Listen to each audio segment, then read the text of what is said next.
As he and Donald Trump go all in over a prize that could finally decide who is the Republican nominee for president. Welcome to the Kelly File, everyone. I'm Megyn Kelly. The Cruz campaign firing up supporters in Indiana today with a big announcement, confirming that Senator Cruz has picked Carly Fiorina as his choice for a running mate. Today, I'm very proud and very humbled and honored to announce that I have accepted Senator Ted Cruz's offer to be his vice president for the Republican nomination. Ms. Fiorina will be joining us later this hour for her very first primetime interview since the announcement today. And the stakes for her team could not be any higher. Trump is holding a slight lead in the Real Clear Politics average of all polls from the state of Indiana. And if Cruz does not win the 57 delegates up for grabs in less than a week there, the political analysts are saying Donald Trump will effectively become the Republican nominee for president. We're speaking tonight with former Romney campaign strategist Stuart Stevens and Trump advisor Senator Jeff Sessions. And we'll go live as well to Indiana and hear right from the voters when pollster Frank Luntz joins us with his focus group live. There they are. But first, let's speak with the man behind the Alamo analogy, who's Tom Bevan, co-founder and publisher of RealClearPolitics.com. Tom, good to see you. Why do you say that? Explain the stakes for Cruz in Indiana. Well, he was mathematically eliminated last night, Megyn. I mean, this is it. These 57 Meaning he can't get delegates. to 1237 just by voters prior to June 7th. Correct. And so really, if you do the math and you look at the contest from here on out, the only realistic chance of stopping Donald Trump from getting to that 1237 number is Cruz winning in Indiana next Tuesday. And he's within striking distance, but even that might not be enough, depending on how the rest of the contest plays out. But it all starts next week. If Cruz cannot beat Trump in Indiana, it's going to be over. I think Trump will easily get to 1237. How does Indiana decide its votes? I mean, is it winner take all? How does it work? It's 3 per congressional districts, nine congressional districts, so 27 that way. And also then 30 for the winner, whoever wins statewide. So it's really important that Ted Cruz wins statewide and he wins as many congressional districts as he can and takes the lion's share of those votes, if not sweeps them all. I mean, that's obviously the best case scenario for him. He's doing everything he can. He has this alliance with Kasich, in which Kasich basically pulled out of all of his resources out of Indiana and left it to Cruz and Trump. How does he look there, Cruz, right now? Because the last poll showed Trump up, I think, 8 points in Indiana. Yeah, the Fox News poll that came out, we had 3 polls that came out the middle of last week, and they had Trump on average up 6 points, 39 to 33. And we're dying for some new numbers to see because this pact was announced on Sunday. So we don't know. In that Fox News poll, interestingly, though, they did, you guys did a matchup just Trump against Cruz without Kasich.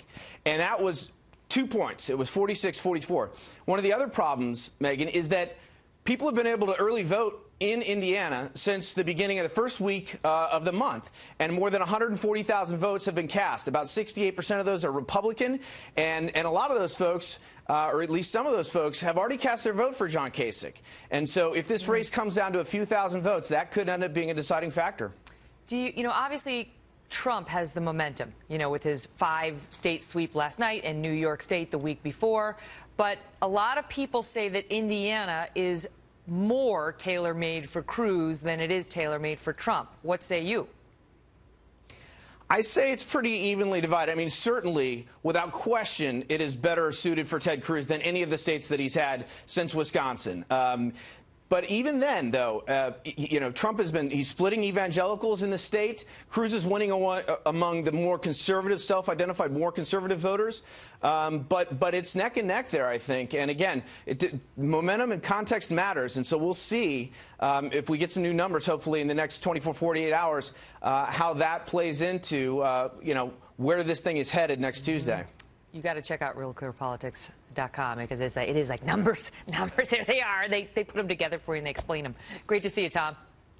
Thanks, Megyn. Joining me now with more, Stuart Stevens, former Mitt Romney campaign strategist and author of the upcoming book, The Innocent Have Nothing to Fear. Stuart, good to see you. So, I mean, Indiana is a make or break state for Ted Cruz. He cannot lose there, correct? I agree with that. I think psychologically it's important, numerically it's important. You put them together, and you know, it's the big enchilada for him. So if you understand that, if the Never Trump movement understands that, and they are also motivated, what did they do to make Indiana like Wisconsin, but it doesn't have the talk radio to sort of make those inroads? They don't have a governor yet who's endorsing Cruz. So how do they make Indiana look like Wisconsin? You know, I think the question that I would try to pose is who best represents the values of Indiana? Who is someone you would vote for if they were running for governor of the state of Indiana? And to me, that matchup is something that Ted Cruz wins. I mean, he is just someone you could see more likely to win a Republican primary for governor in the state of Indiana than Donald Trump. I would try to localize it to bring it back to who would make you most proud to represent our state. Mm-hmm. That to me, I think, is something that when it exists in these races, Donald Trump doesn't do as well in certain states. When it doesn't, when it's missing, it seems to play to his favor. It wasn't there in South Carolina. It was there in Iowa. You look at these states that just voted yesterday. These are states that you could pretty well imagine Donald Trump getting elected governor in pretty easily. I think that's less true for Indiana. But conversely, if he pulls out a win, if Trump can win in Indiana, I think it'll be significant. What do you make of the Trump we've been seeing over the past few days? Because originally the reports were Trump was going to be more presidential. And then, you know, it was kind of like, I don't want to. I want to just be me. It's worked for me so far. And then last night he took a shot at Hillary Clinton, suggesting if she were a man, she'd have 5% in the polls, which has caused some controversy. Right. I think we should step out of politics and look at our experience in life. If all of us had a friend who was marrying a 69-year-old man, and there were a lot of things didn't like about him, but he said he was going to change, I think our advice to that person would be, you better like what you're getting, because the odds that someone who's 69 years old is going to change is not great. Donald Trump's not going to change. He is who he is. You have to like what you're getting. And just the idea that you can get different advisors that can help him tactically. I think Paul Manafort's helped that campaign tremendously. But appears to have been pushed off a little to the side. Well, you know, campaign struggles. You have one culture that's existed inside that campaign. But no, but he was the one who was trying to sort of get Trump in line. Like this, you can do this thing. And then Trump, or, you know, the campaign just said, you know, that's not going to work for us. We're going to do what we've been doing. Those are the reports. Here's the push and the pull inside Trump world. They say, well, we've been successful because we're winning a Republican primary. That's true. You are winning a Republican primary, but you're getting crushed in a general election with the highest negatives recorded since we started tracking these things. Mm-hmm. That's not success. You know, Britt Hume once told me that when you get older, your give a blank meter just changes. He didn't say blank, but you can fill it in. It just changes, and you get more honest, and you just, you know. Anyway, Stuart, great to see you. Good to see you.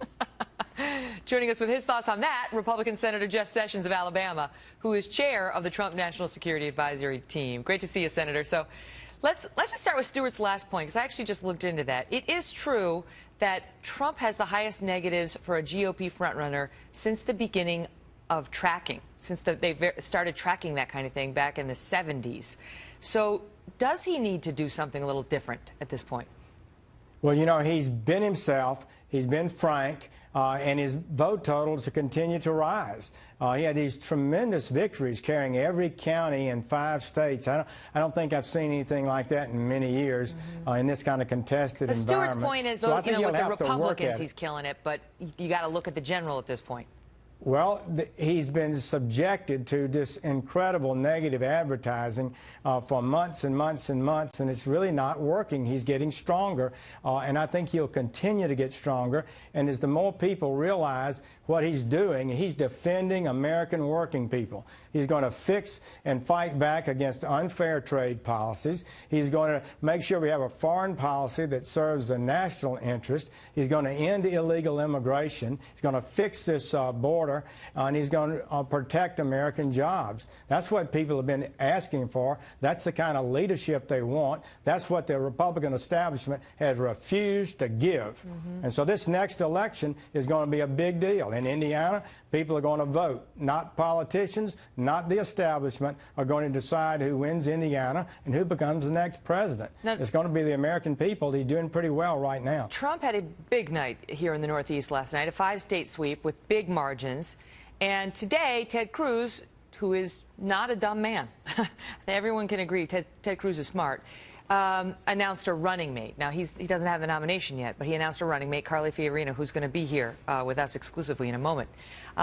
What do you make of that move and the selection of Carly Fiorina?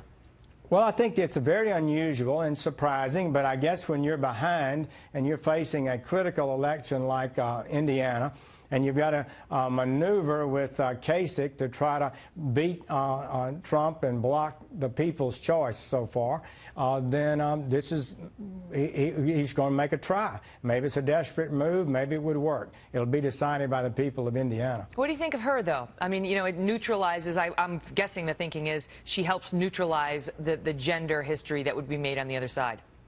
You know, Megyn, I don't know how to figure all of that. People have their own perspectives. I would just say that right now it does appear Trump is doing well in Indiana.